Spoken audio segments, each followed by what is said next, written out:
Hello there. Good morning, good afternoon to you, wherever you may be based. This is Mark Webber from the Fieldfisher Silicon Valley office, still working from home, somewhat topical for today's talk. I'm joined today by Richard Lawn and Megan Ward from the wider team to talk a little bit about the reality of managing a distributed workforce. And after a few introductions, we'll sort of get going, but maybe I'll just hand over to team members to introduce themselves. Richard, perhaps you start.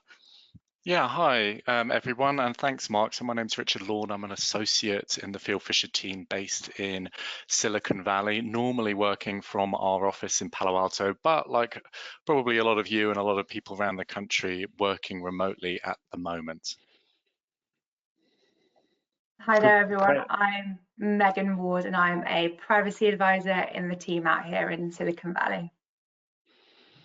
Thanks, Megan. And I'm Mark Webber, as I said, the managing partner out here in the US, technology and privacy lawyer, and going to try to drive proceedings today, really to kind of think about what we've all been facing. And there's been a lot said about managing the distributed workforce because, COVID hit us, many of us in, whether it was February or March, depending where we are, and a number of us, went home and started to work from home. And at that point, I think it was more about a operational scramble to get businesses running, to make sure there was continuity, to test the IT systems, make sure that everyone dialing in from home, the system could cope with the load and everything. And we're past that, and we're past those kind of emergency kind of procedures. I think what we wanted to do as a team today is to talk about some of those common sense protections which are important when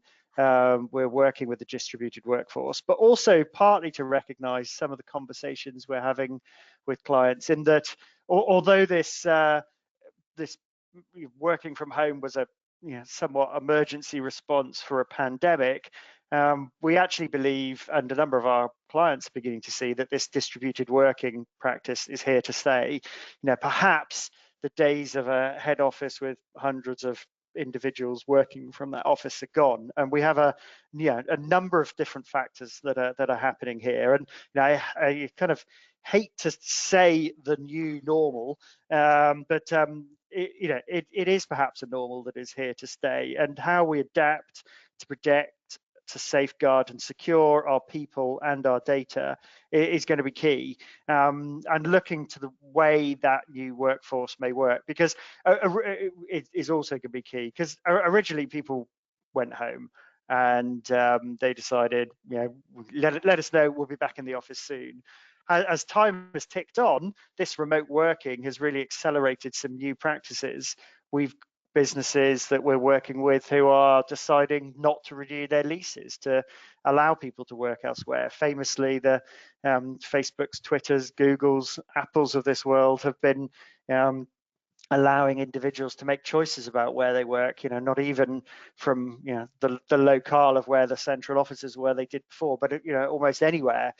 We have a couple of clients that we've been talking to recently who are struggling with individual workers leaving San Francisco but going off all around the globe, whether it's working from Mauritius or going back to home in Sri Lanka and wanting to do their job remotely from there. They have an internet connection, they have a laptop, they've been a good employee, but what kind of longer term implications are there for that kind of workforce? And of course, there are privacy and security implications, and that's what we'll focus on.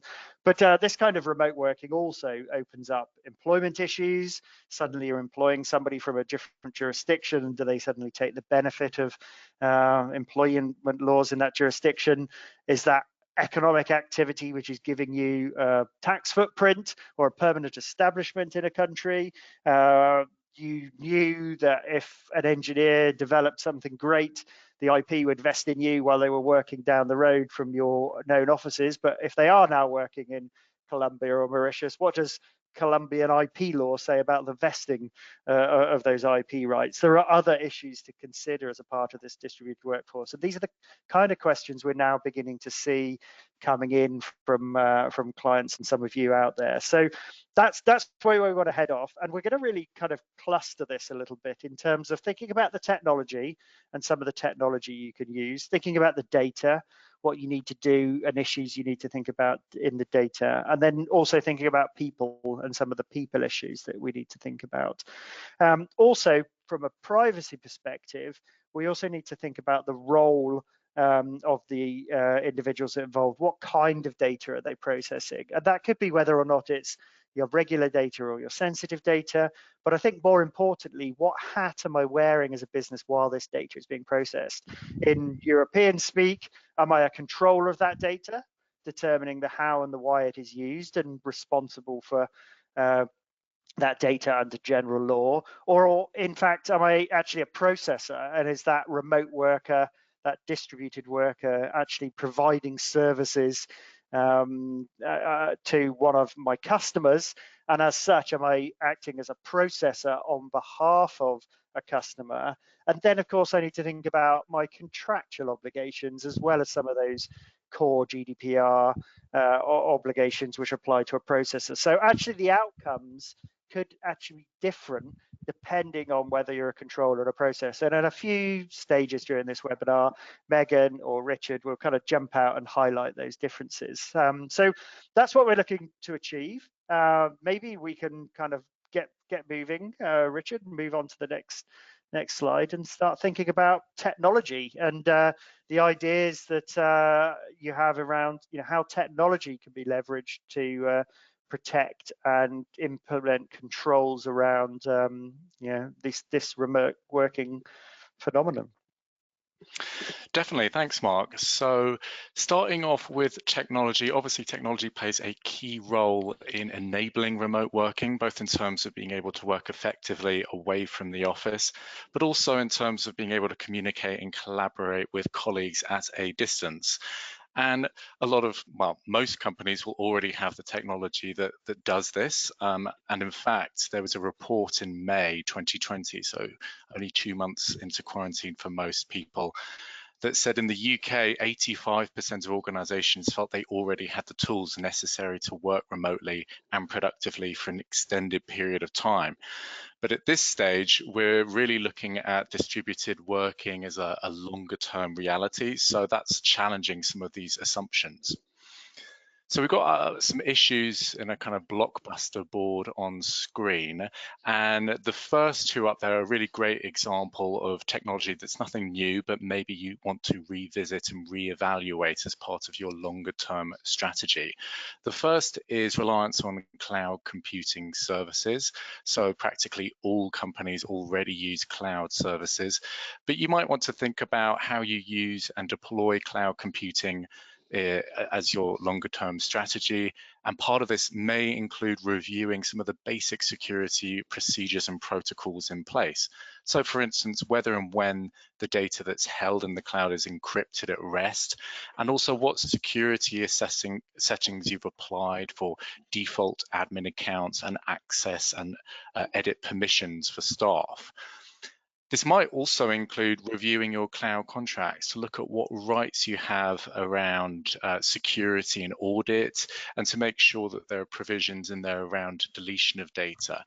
And here's another example, like Mark mentioned, where you're thinking with two hats on, both as your as a controller of data, if you're hosting, for instance, HR data on the cloud and your direct compliance responsibilities as a controller of that data, but also if you're hosting customer data on the cloud, your commitments to your customers as a processor and under your customer contracts. The second example is video conferencing tools and messaging services. So this has really been a hot topic this year, and we've already seen that there's a lot of security concerns and an increased security threat as a result of remote working. So for instance, at the start of the quarantine lockdown, there were the high-profile case of Zoom bombing, and we've also seen a sharp uptick in stealing account credentials, so people can take part in meetings and potentially have access to confidential information. So really, security is more important than ever here. And think about returning to some of the basics. So whenever you're employing video conferencing tools for meetings, make sure that you've got unique password protections for a meeting that's not shared with outsiders. Think about having a unique meeting ID that doesn't actually reflect anything about what the meeting is about, that it's a random generated number. This could also include things like ensuring you've enabled features like giving the moderator the ability to remove unknown or uninvited attendees, and setting up waiting rooms so that you can screen participants before they're able to enter into the room. This might also include disabling certain features. So for instance, turning off file transfer features so that participants can't exchange files, which can lead to potential malware or even bombing into your meeting, and turning off recording and only using recording where it's strictly necessary. So those are some of the real basic things that you might want to just revisit and make sure they're in place. And we'll talk about later how that impacts people and training as well, so making sure that all of your staff are using these tools appropriately. The other thing to mention with some of these tools is not just the security settings, but also reviewing the privacy settings. So for instance, are these third-party platforms collecting any usage or telemetry data, and do you have the ability to turn off or opt out from that collection? And that really goes back to your responsibilities toward your staff and employees, and transparency around how their data is used and collected by, including by third parties when they're working for you. And if of interest, the Dutch DPA has actually published a privacy aid for video conferencing systems. So it gives an overview of some of the big names like Hangouts, Skype, WhatsApp, and Zoom. And it highlights some of their features, includes links to their privacy policies, things like that. It's obviously in Dutch, but if you have a Dutch office, Dutch speakers, or Google Translate, then you might find that interesting, and it's available on their websites. So moving along, you might also be deploying new technologies to help you cope with remote working. So let's not forget that whenever you're employing a new technology, you need to be thinking about performing a risk assessment that considers the security and privacy risks that are involved in that new technology, and it takes into account, how is this technology going to be used within the business? How is it going to be deployed? And how easy will it be to roll it out and provide training for staff and employees to make sure that it's used effectively and appropriately? And also taking into account the type of data that's going to be processed and the sensitivity. So again, here thinking about, are you just touching on staff data as users of the platform? Or is it also going to involve the processing of your customers' data as well? And therefore, are you going to be able to comply with your commitments to customers? Related to this is evaluating whether these tools have specific privacy settings. So what control do you have around the use of the platform to be able to comply with those obligations? That could involve maybe an informal privacy impact assessment, or if you think it involves a high-risk processing activity, don't forget that under the GDPR, you'll also have an obligation to perform a formal DPIA, which is a more involved process and considers high-risk processing activities. Now, speaking of new technology and new tools that you might be employing, some of these might be specifically geared towards security. So on the second line, we have two-factor authentication. This is something that appears in practically all of the regulatory guidance that's been issued so far around distributed working. All of them mention it. Two-factor is really important as a security feature in the context of remote working. So if you're not already employing it, or if you are for certain applications, consider rolling it out for your VPN and also higher risk applications and software. Another point to mention is reviewing all of your devices. So with everyone working from home, part of this exercise might be thinking about, okay, well, what devices are people using from home? Are they using just company equipment, or are they potentially connecting through their personal devices? So this is an audit process to understand what devices are being used where and how as well. What are the default settings, and what guidance have you given to staff around how these devices should be set up? And then the last two issues on this slide before we move on are really more commercial in nature. So when you're with your existing platforms and also new ones you're thinking of using, always make sure that your contracts are going to include appropriate terms. So for instance, do the contracts include terms that deal with the availability of the service? What happens in a downtime? What happens to data in terms of backup? Is there any backup provision there for data? And to the extent that the platform is going to be processing personal data, are there Article 28 terms in there as well that are mandatory under the GDPR? Because in most cases, that vendor should be acting as your processor. And also on that point, actually, check with the contract whether there are any carve-outs from that processor role. So would that vendor be seeking to use any of the data, for instance, service data or usage data for its own purposes, and then effectively carving out a controller use? And that might require a little bit of digging through the terms, because that could be not always clear or apparent, but that makes it apparent to you what is effectively being done with the platform. And the last one on here is licensing. So Mark touched upon this earlier, but don't forget to just think about the scope of the license for a platform that you're using, and whether this envisages the fact that it might be used by a workforce that is now distributed across a lot of different countries and different regions as well. Good. So, yeah, thank you, Richard. I think what we're really saying here is context is king, and just stepping back and thinking a little bit about what tools are being used, and then importantly how they're being used. I'm making the most of them from a using some of the settings and the defaults, am I configuring them in a way that's sensible, but also am I, how are they being deployed in relation to what data?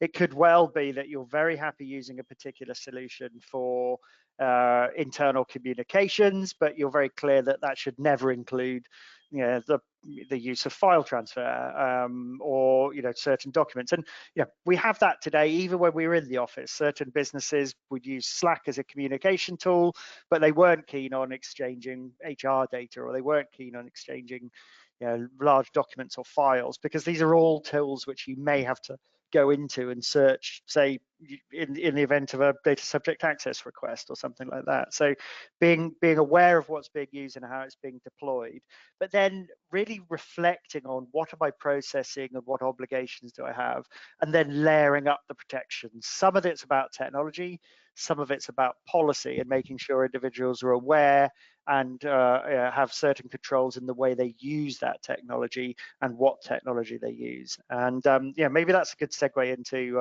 the next topic of data, Richard, and some of the protections that you see that are relevant in the data space when managing a distributed workforce. Yeah, absolutely. So we're looking now through the lens of data and thinking about data in the context of remote working. The first point on this slide is around cybersecurity. So already mentioned that now the risks of a data breach or hacking are in fact higher than ever. And some of this revolves around password stealers or key loggers, remote desktop access, things like that. And we've also seen an increase in ransomware attacks as well. Really, this is around reviewing your existing security protocols and making sure that they're fit for purpose. So are you deploying VPN to ensure that all internet traffic is unreadable to outsiders? Are you deploying firewalls where they're needed? Are you using tools like two-factor authentication, which was mentioned on the last slide? And here's a really obvious but important one. Are you making sure that all of the software that you're using, you've updated to the latest patches? Because as we know from previous experience, there have been a lot of high profile cases and hacks that were actually exposed as a result of a failure to update to the latest version.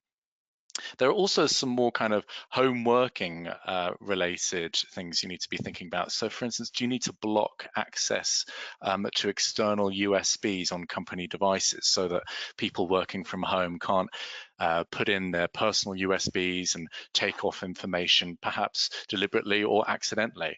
And do you also want to cut off access to printers so that people aren't accidentally shooting off documents to the home office where there's no one around to make sure that that document isn't picked up by someone? So again, cybersecurity is more important than ever. So reviewing your existing policies and practices is going to be really important.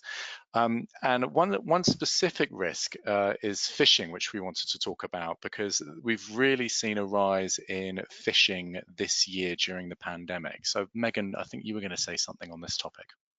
Yeah, as you said, Richard, since January, there's been a steady increase in coronavirus-related phishing attacks and also those targeting home workers. And so much so that the UK National Cyber Security Centre actually launched a suspicious email reporting service for the public earlier this year. And I think one of the things that's key here to minimise the risk for the organisation is ensuring security training is up to date and raising awareness of new types of phishing attacks and other techniques so that employees know what to look out for.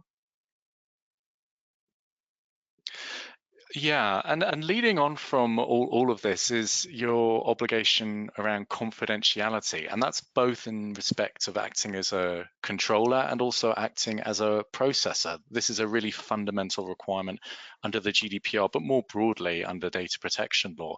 But what does confidentiality mean in the context of home working? Well, obviously with people working from home with friends and family and roommates around, that might mean making sure that your staff are aware of how they should be communicating and speaking on the phone. It might also mean things like how their devices are used and documents are left around at home to make sure that not only can you comply on a contractual level, if appropriate, with your customers around how confidentiality is dealt with, but also that you can really demonstrate that you can show that you've considered confidentiality, what it means now that you've got a distributed workforce and that you've effectively provided guidance within the organization. Another thing to revisit around security is your data breach response plan. So is it time to dust off that plan and make sure that this is really fit for purpose now that everyone's no longer in the office and they're working remotely? So for instance, is it up to date with all of the relevant contact information? And are people going to be able to jump on and get involved and instigate the plan if a breach takes place? So this could be a good opportunity to do another tabletop exercise to make sure that you're going to be able to respond from all of your various home offices. So moving on from some of the security aspects of remote working, on the second line of this slide, we're talking about some other things to think about. So transparency is always going to be key, another fundamental principle under the GDPR. So you know, just to say, make sure that you're continuing to be transparent both to employees and, if relevant, end users or customers about how their data is being processed through these new technologies. So this include things like if you're using new third-party service providers, or if you're using new analytics tools, or perhaps if you're transferring data around the organization in a different way. And that moves on to that next point around transfers. Has the way that data is transferred across the organization changed since the pandemic came into effect? You've always got to be thinking about your data flows and making sure you've updated your data mapping so that you have a good overview of this.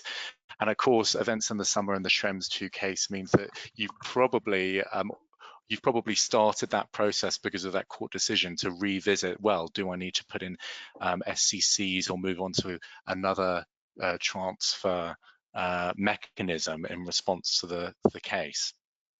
Now, just a point to flag here that obviously if you've got employees working in lots of different countries and moving around, then how does that impact transfers? Well, some of the regulators, including the ICO, have actually explicitly put out guidance saying if you are transferring to someone within the organization, someone that you employ who is in a different country, then that wouldn't be considered a restricted transfer for the purposes of Chapter 5 of the GDPR.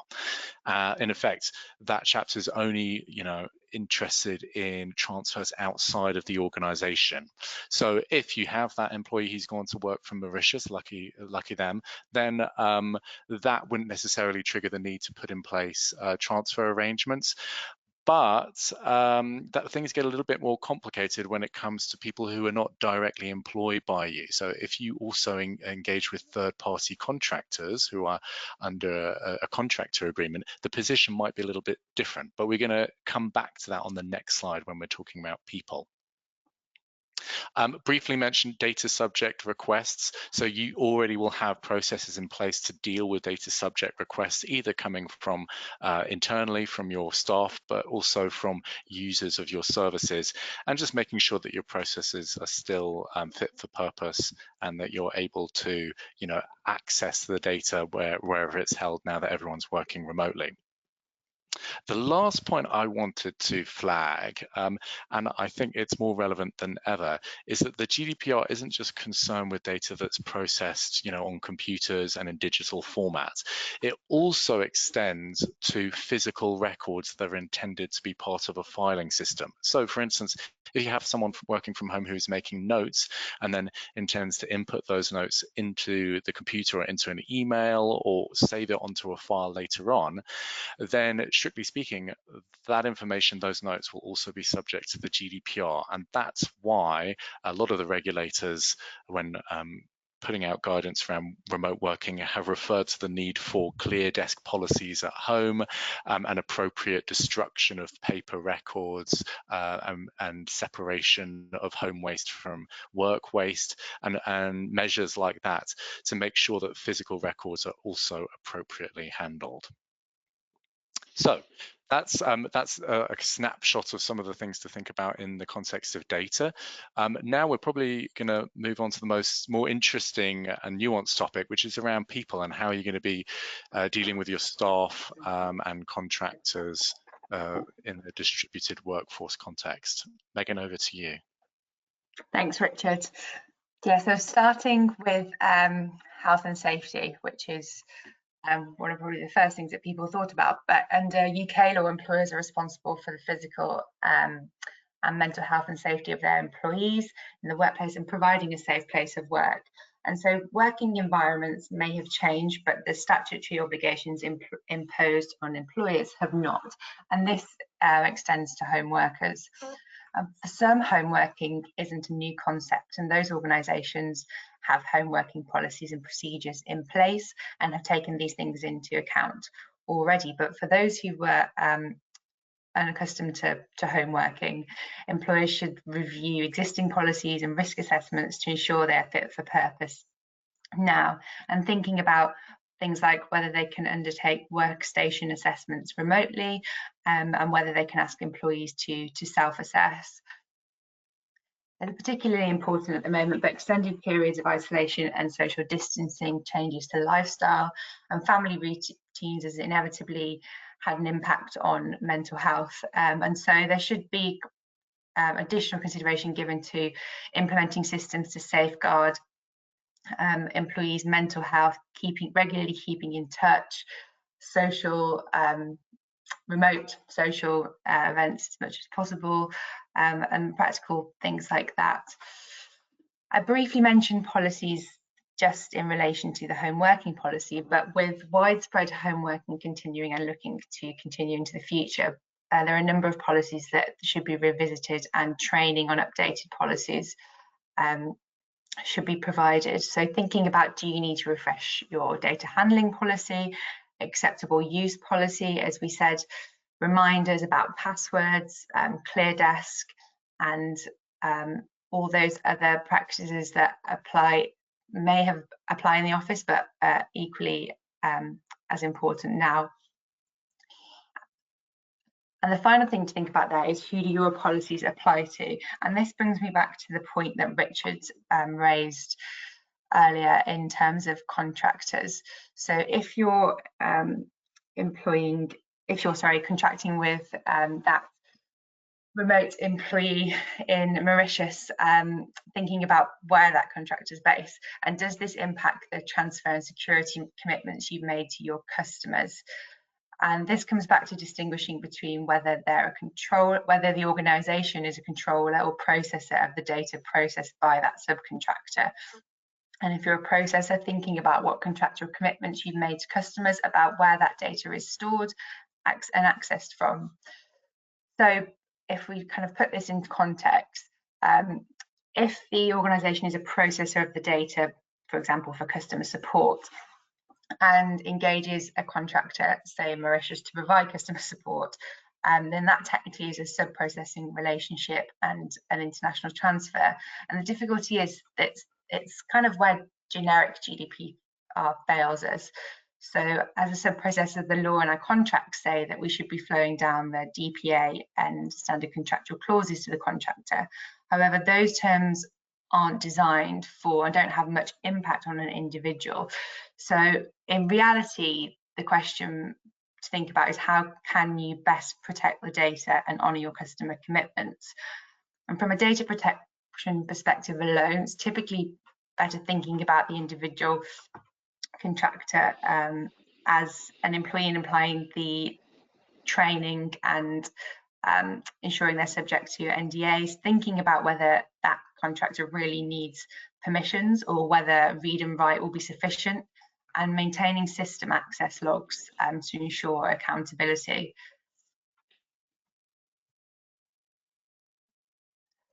Moving on to employee monitoring, which is another big topic, particularly in relation to the new tools and tech that are being used to facilitate remote working. But there's been an increase in kind of the desire for productivity software in the workplace. Employers looking to track not only productivity in terms of active or idle time, but also to identify, it's a useful tool to identify burnout and work overload. And employers who are considering using such technologies need to think about what lawful grounds they can rely on to process the data, purpose limitation to avoid scope creep, and who will have access to the data, all the usual things that we go through, particularly in a DPIA, which will be important here. And as always, notice and transparency is important. As Richard said earlier, have you provided notice to employees about what data the software collects? How will it be used, and how they can opt out? Can you explain this by way of a frequently asked questions document for both the individuals, but also to guide those with access to the data about how that data can be used? And I think, Megan, it's worth saying, and it's fair to say that from a European perspective, employee monitoring is a difficult and touchy subject, and can be it's not viewed upon by a lot of the regulators as something that is necessarily permissible, in particular in some of the more conservative jurisdictions. And some of that comes down to the level of intrusiveness of the monitoring, and also what the purposes are for the monitoring. So for instance, if it's simply to monitor security, or if it's for some of the other reasons you mentioned, like to ensure productivity of workers while they're not in the office, or if it's for their own well-being. So there are some local rules and restrictions in Europe around employee monitoring, just to be aware that it can be problematic. Yes, definitely an important point to bear in mind as to looking at which geos you plan on rolling out the software, and as you say, taking into account the local requirements. I'm conscious of the time, so I'll move on to recruitment and onboarding. new starters now are all onboarded remotely, and so the same considerations we've outlined above and earlier apply in relation to health and safety, security, training and policies, but also security and the video considerations that Richard touched upon earlier. I think Mark briefly mentioned the IP point, and for most now we're in month 7 of lockdown, and many employers are finding that employees are looking at where they would like to be based in the long term, whether that's elsewhere in the same country or relocating abroad. Many organisations are now considering how they can offer remote working and allow employees to work from anywhere in the long term. And so to flag some of the issues very quickly, it's important to think about what laws may you inadvertently be caught by, and are you aware of the requirements under those laws? So from an employment perspective, if an employee lives and works abroad, they may accrue rights, or the employer may be subject to obligations under the laws of that country. And practically speaking, this could mean dual health and safety obligations, different regimes for holiday, sickness and benefits. As I said, Mark touched on the IP point earlier. Do you know where the IP vests if one of your employees comes up with the next great idea? And where do you need to register those rights? I think one of the things that probably tie this one up is just making sure that there's a process in place for managing relocation requests, and kind of knowing what the things to think about are. And finally, return to the office is a subject for a different webinar, but all of this could still be relevant once the office walls, as they were, or as much as they can be, are back in place. And particularly important is that global employers need to check the latest local government published guidance in each country to know how best to manage the return to work. Great. Well, thank you, Megan. I mean, lots of good reminders that some of the topics we need to be thinking about in terms of the people as well. And I think a lot of this goes back to the same kind of question I was going to bring up in wrapping up the data section. In reality, you're looking at a new type of processing, and asking that question, how best do I protect the data during that processing? And the fact that individuals are working from home, and I know that there are some that will be on this call who've returned to the office or partially returned to the office, but what additional attack vectors, what additional risks, what additional processing hurdles are there in relation to that distributed workforce? And I think there are obviously different types of distributed workforce as well. There's the temporary COVID workaround that we've all entered into, and then these longer term shifts, which may be there may be pressures to get into. And we've talked about what about if individuals want to go home to their home country? What about individuals logging in from other points in the globe? And I think that's where you have to start taking a fairly cold, hard look at this. Every single one of these additional variables, can be accommodated, and you can protect with technology. You can put in procedures and process and think about the individuals, but it also involves another level of complexity, and that level of complexity may be a level of complexity that in reality you don't want to introduce to the business. And if you get back to concepts of privacy by design and looking to minimize risk, etc., maybe the request to move back to Sri Lanka, all very well, they're a great employee, but maybe that's not an additional layer of protection of exposure that you want to add, particularly if that individual's processing certain types of data. Have you got a different view if that individual is internal and not working with any data where your business is a sub-processor? Does the tolerance for remote working extend to individuals who are processing data remotely for customers, and the sub-processing disclosures and controls, and effectively the additional risk that's involved might not be worth it in the context of your business. So I think having a cold hard look at that, and almost a inventory and an audit check to work out where people are. It's very easy once people are logging in not to be aware if people are. If they're logging in all day and they're doing their job, when did you last look about it? Are they actually in a van in Yosemite? Are they wandering around South America? There are different ways, and there are definitely individuals out there that have sort of taken the opportunity to move and change their lives. So being aware of this, and some of which you'll have been notified of, some of which you won't, but getting on top of that is absolutely key. We need to kind of think then, just in wrapping up, about what are some of the practical tips. Effectively from that statement, I was effectively saying think about privacy by design. Yes, this is happening. Yes, this might be the new normal, but is it the right thing to do in respect of data? And I kind of introduced that concept. Also, being practical.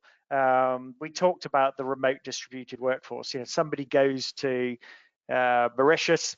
They work through a PEO for you. Effectively, that PEO is employing them. They're really a subcontractor. You feel good putting in place the DPA and the data transfer agreement and the additional protections and safeguards with the PEO as their employer. It feels like you've got that subcontracting relationship locked up, but in reality, it's a small PEO. Are they really going to flow down those obligations to the worker? As Megan was saying, wouldn't it be more privacy protective to treat that individual as if they were another member of staff, making sure they go through training, make sure they're aware of the policies and procedures that you've got in place, and paying some attention to them, in treating them in a slightly different way to a pure subcontracting relationship. Consider them and view them as a part of your organization, Megan said. And then stay connected. Stay up to date, be aware of what's taking place within your workforce, and be aware of the risks and what's taking place. This is going to change again as different businesses going into summer opening up. Others are looking at tightening of restrictions and maybe new phase lockdowns. I know in London we had Fieldfisher people back in the office, and then the new cry from the government came out, work from home if you can, and everyone's back at home again. You're going to need to adapt, and you're going to need to work with this. But I think our general suggestion is some of this reality is here to stay, and there are just yet another set of issues that we need to consider when we're going about our day-to-day jobs as privacy professionals. So Megan or Richard, anything more to add at this stage?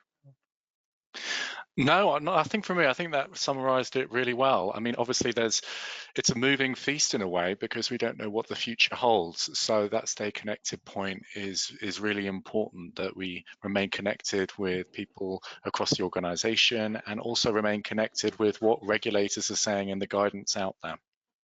Yeah, absolutely. And keeping an eye on the guidance out there. It's always changing. There are different rules, particularly around COVID, as different countries flex in different ways. So keep on top of that. Of course, here at Fieldfisher, we're always happy to discuss and help with some of that audit and assessment. We have some kind of working from home precedents and documents, but also some other resources which are available to you. This podcast, along with webinar, along with others that we've run, will be uploaded to our YouTube channel, where the Silicon Valley webinars are stored. You can go back and look at them. We also have a podcast around some more specialist topics, slightly shorter, punchier updates. You can subscribe to that. We're beginning to push more and more content out there. And then, of course, there's the long-standing Fieldfisher blog on privacy, where there are various updates from our colleagues across the globe, actually, with different stories coming out, with a practical and considered approach to some of these topics. Less about what's happening in the news, more about what you should think about and how you should be addressing some of these privacy topics. And I'm sure a number of you have come across that. So please look out for that. other other blogs from Fieldfisher are also available when it comes to the IP and the employment. And of course, we're not just a privacy practice. We're engaged in a number of different areas and can help businesses in many ways as they grow and expand across territories. So I think from Megan and from Richard and from myself, we'd just like to say thank you to you all for tuning in, joining us again. There'll be another webinar sometime in November. Topic yet to be determined. If there are things that you would like to hear about or topics that we haven't addressed or could revisit, drop us a line, have a chat to us. And we'd just like to say thank you to you all for attending today, and have a good evening or good rest of your day, depending on where you are. Thanks very much.